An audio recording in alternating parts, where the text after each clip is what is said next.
artisane dans ce cas-là. Monsieur Stéphane Lenormand, au nom du groupe Liberté Indépendant Outre-mer et Territoires. Merci, Monsieur le Président, Madame la Présidente, Madame la Ministre.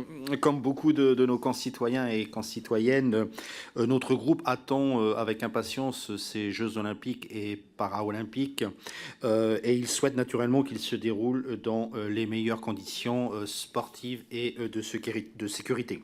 Et nous tenions à commencer par cet élément parce qu'il nous semble qu'au-delà des visions de chacun, il est important que nous soyons unanimes sur cet objectif pour notre pays. Nous tenons à saluer l'investissement de près de 70 collectivités territoriales, tant sur le continent qu'en Outre-mer, ce qui est, pour le député d'Outre-mer que je suis, un élément important. Il est d'ailleurs nécessaire, il sera nécessaire aussi après coup de réfléchir aux retombées de ces Jeux Olympiques et que ceci n'aille pas uniquement sur la région parisienne qui est déjà pourvue en infrastructures de transport et d'hébergement. Alors c'est un événement planétaire, on a tous cité des chiffres, des milliards de téléspectateurs, des millions de spectateurs, une densité d'athlètes, 32 disciplines. Nous n'avons pas le droit, vous n'avez pas le droit, Madame la Ministre, à l'erreur sur cet événement et il faut que nous en soyons conscients. D'ailleurs, sur ce sujet, notre groupe regrette un peu l'arrivée tardive de ce texte, eu égard justement aux enjeux économiques et aux risques en matière de sécurité et de transport. Les Jeux sont dans 500 ou 513 jours. C'est aujourd'hui un pari qui peut sembler risqué. Sans doute aussi parce que l'ensemble du texte que vous présentez ne fait pas forcément l'unanimité. Il porte des dispositions sensibles de nature à fracturer peut-être le débat public. Je pense bien évidemment à l'intelligence artificielle, aux tests génétiques, aux scanners corporels. Ces sujets remettent au centre de la table finalement une question. Quel équilibre souhaitons-nous entre la recherche légitime de sécurisation et les enjeux de préservation de nos droits et libertés individuelles? Je ferai 4 remarques. La première sur l'intelligence artificielle. Il y a des inquiétudes qu'il n'est pas possible d'ignorer et l'article 7 a déjà fait couler beaucoup d'encre. Il nous faudra vraiment un cadre strict pour éviter tout abus. On sait déjà que l'État sera obligé d'externaliser visiblement le développement de l'intelligence artificielle. Quelle garantie d'ailleurs, Madame la Ministre, avons-nous sur ces prestataires privés? Et est-ce qu'il n'y a pas là une question de souveraineté?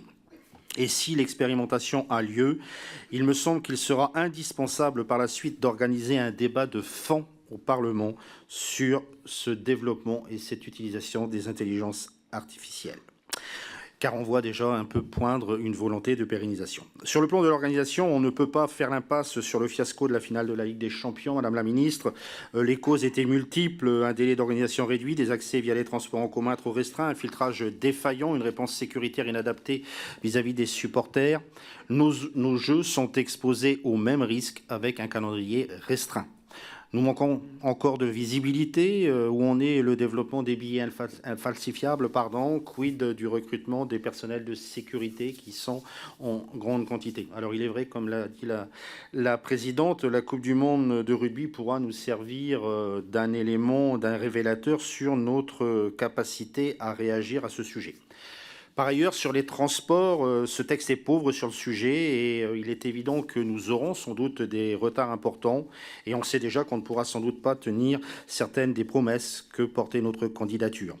Enfin, concernant les enjeux de société et tout particulièrement l'égalité des chances pour les personnes en situation de handicap, pouvez-vous nous rassurer, Madame la Ministre, que ce texte permettra réellement de confirmer votre stratégie, notre stratégie, de rendre 100% des équipements sportifs accessibles aux personnes en situation de handicap? C'est un enjeu pour moi très important. Pour conclure, notre groupe est conscient des défis, des risques et de l'enjeu pour l'image de notre pays et de nos territoires. Ce texte est incomplet, il mérite d'être amendé et c'est dans cet esprit que nous proposerons plusieurs amendements. Merci.